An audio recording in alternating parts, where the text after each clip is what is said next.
Hello guys, welcome back to my YouTube channel कोचेक्स। तो हमने पिछले वीडियो में क्रॉस प्रोडक्ट स्टार्ट कर दिया था, जिसमें हमने वो मैग्नीट्यूड निकालना सीख लिया था ए क्रॉस बी का, और डायरेक्शन निकालना देखा था। तो ए क्रॉस बी का मैग्नीट्यूड क्या होता है? A B sine theta theta होता है एंगल बिटवीन द वेक्टर्स। तो प्रॉपर्टीज ऑफ क्रॉस प्रोडक्ट हम स्टार्ट करते हैं। तो फर्स्ट प्रॉपर्टी है कि जो वेक्टर प्रोडक्ट होता है, पहले पढ़ लेते हैं। Vector product of two vectors is always a vector.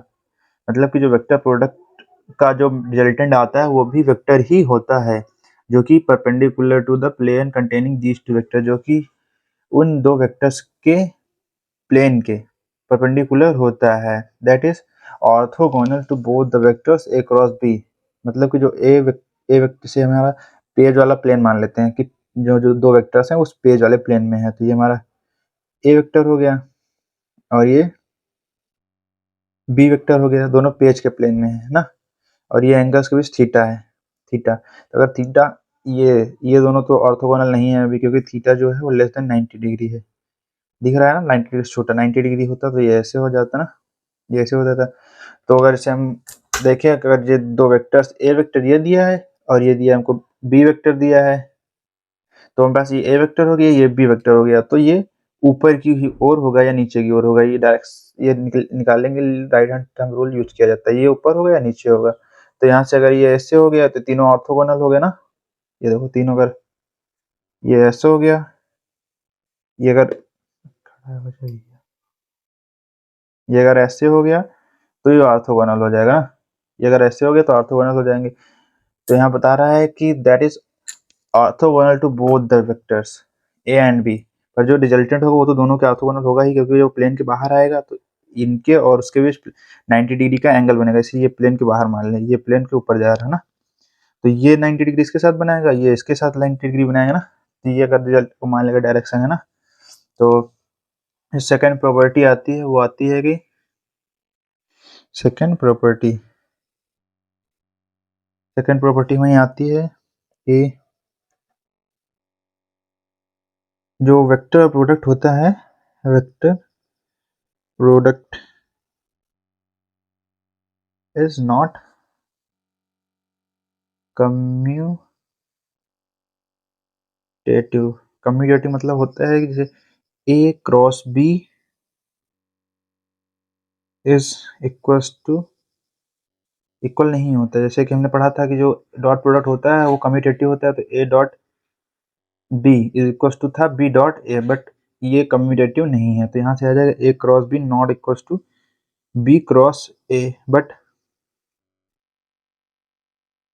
जो ये होता है इसको माइनस लगा देंगे हम, तो यहाँ से माइनस बी क्रॉस ए के ये इक्वल होता है, क्योंकि हम जानते हैं कि जो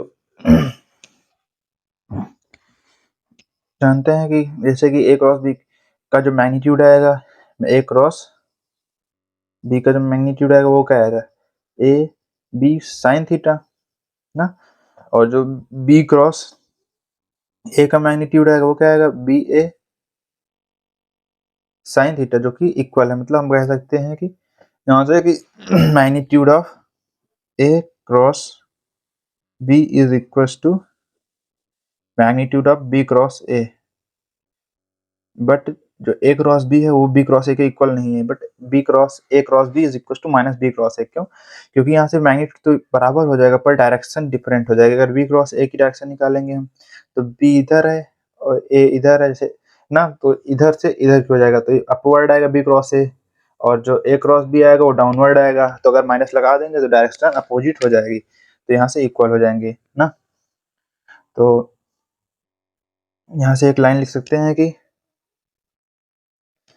मैग्नीट्यूड लिख ही चुके हैं कि magnitude of A cross B and B cross A equal होते हैं, बट डायरेक्शन अपोजिट होती है। बट डायरेक्शन इज अपोजिट, मतलब डायरेक्शन जो होती है वो अपोजिट होती है। अब हम थर्ड प्रॉपर्टी की ओर चलते हैं अपनी। थर्ड प्रॉपर्टी है कि ये जो क्रॉस प्रोडक्ट होता है वो डिस्ट्रीब्यूटिव होता है। The vector the vector product the vector product is distributive but condition होती है कि distributive when the order of the vectors is strictly maintained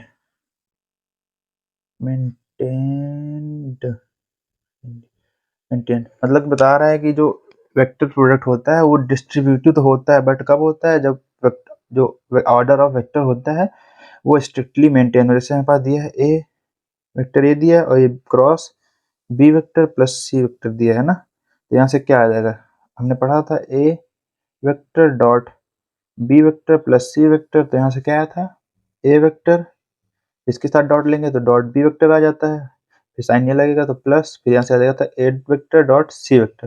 वैसे यहाँ पर भी आएगा, तो इसका पहले इसके साथ करेंगे तो आएगा ए वेक्टर क्रॉस बी वेक्टर आ गया ना ये, प्लस इसका इसके साथ करेंगे तो ए वेक्टर क्रॉस सी वेक्टर, तो ये आ गया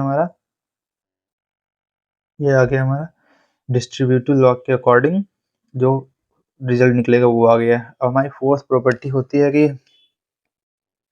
प्रॉपर्टी क्या, उसे फॉर्मूला हमको पता है कि A cross B is equal to A B sine theta होता है, ए क्रॉस बी बराबर ए बी साइन थीटा होता है। तो यहाँ से अगर निकालना चाहें तो आता है A vector cross B vector is equal to A B sine theta N cap होता है। अगर यहाँ से अगर मैग्नीट्यूड निकाल लें, मैग्नीट्यूड क्या आ जाएगा, एन कैप हट जाएगा तो यहाँ से ए बी साइन थीटा आ जाएगा ना। तो यहाँ से अगर हम ए बी को इसके नीचे करें तो sine theta is equal to क्या आ जाएगा, ए क्रॉस बी का मैग्नीट्यूड आ जाएगा और ए बी नीचे आ जाएंगे, ए मैग्नीट्यूड होता है यहाँ पे ए वेक्टर का मैग्नीट्यूड और बी वेक्टर का मैग्नीट्यूड होता है ना, तो यहाँ से ए बी आ जाएगा ना। तो यहाँ से अगर हम थीटा की वैल्यू निकालेंगे, इधर अगर हम थीटा की वैल्यू निकालेंगे तो साइन इधर आएगा तो कहाँ में आ जाएगा साइन इनवर्स, यहाँ से आ जाएगा a vector cross B vector upon magnitude of A into magnitude of b. इसी प्रकार हम डॉट प्रोडक्ट में भी निकाल सकते थे ना, क्योंकि हमको पता था कि जो ए वेक्टर डॉट बी वेक्टर जो आता था तो वो आता था ए बी कॉस थीटा। यहाँ मैग्नीट्यूड निकाल लेंगे क्योंकि इसमें डायरेक्शन होती नहीं है, ये डायरेक्शन लेस होता है। तो यहाँ से कॉस थीटा बराबर क्या आया था हमारा, कॉस थीटा क्या आ जाएगा, तो यहाँ से आ जाएगा magnitude of a vector dot B vector upon a का मैग्नीट्यूड बी का मैग्नीट्यूड, क्योंकि यहाँ से नीचे आएगा ये इधर आएगा तो कॉस थीटा, तो थीटा इज इक्वल टू क्या आ जाएगा यहाँ पर cos inverse magnitude of A dot B upon magnitude of A into magnitude of B. ये आ गया हमारा कॉस थीटा का फार्मूला। कॉस थीटा का फार्मूला क्या होता है, नहीं थीटा का फार्मूला क्या होता है, dot product cos inverse magnitude of A dot B and upon magnitude of A into magnitude of B.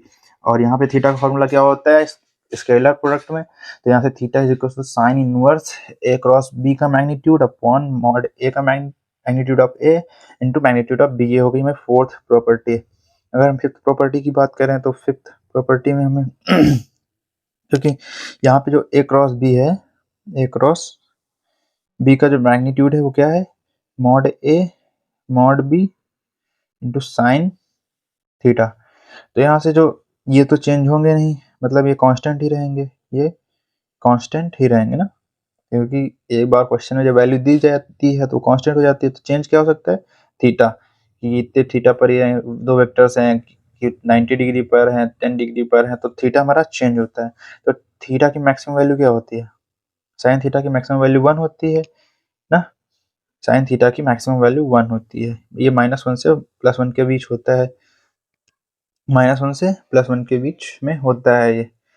तो यहाँ से अगर हम देखेंगे तो क्योंकि यहाँ से -1 होने के लिए इसको चाहिए तो 270 डिग्री का एंगल चाहिए ना, 270 डिग्री का एंगल चाहिए -1 होने के लिए। बट हमारे जो क्वेश्चन आएंगे वो 180 डिग्री तक ही सीमित रहेंगे, तो 180 डिग्री पर 0 होता है। तो यहाँ से ये ऐसे हो जाएगा साइन थीटा 1 डिग्री, ये आ जाएगा, ये यूज करेंगे। तो यहाँ से अगर हमें पूछे कि और जो थीटा की वैल्यू 0 से 180 डिग्री तक वेरी करेगी ना, यानी ये ऐसे वेक्टर होंगे तो यहाँ से ये ऐसे करके यहाँ तक वेरी करेंगे। अगर ये नीचे आएंगे तो इधर से एंगल मेजर करके माइनस लगा देंगे। तो यहाँ से अगर साइन 90 थीटा बराबर 0 डिग्री है तो साइन 0 की वैल्यू क्या होती है, 0 होती है। अगर थीटा बराबर 90 डिग्री है, थीटा बराबर 90 डिग्री है तो साइन थीटा की वैल्यू 1 होती है। तो यही है कि a vector cross B vector की मिनिमम वैल्यू क्या होगी, minimum value mod a into mod b into sine 0 degree ना, साइन 0 डिग्री। तो यहाँ से आ जाएगा हमारे पास ए वेक्टर, तो यहाँ से आ जाएगा साइन 0 की वैल्यू 0 ही होती है, तो यहाँ से ये 0 आ जाएगा। तो यहाँ से क्या कंक्लूजन निकला कि ए क्रॉस बी की जो मिनिमम, ए क्रॉस बी के मैग्नीट्यूड की जो मिनिमम वैल्यू होगी वो 0 आएगी।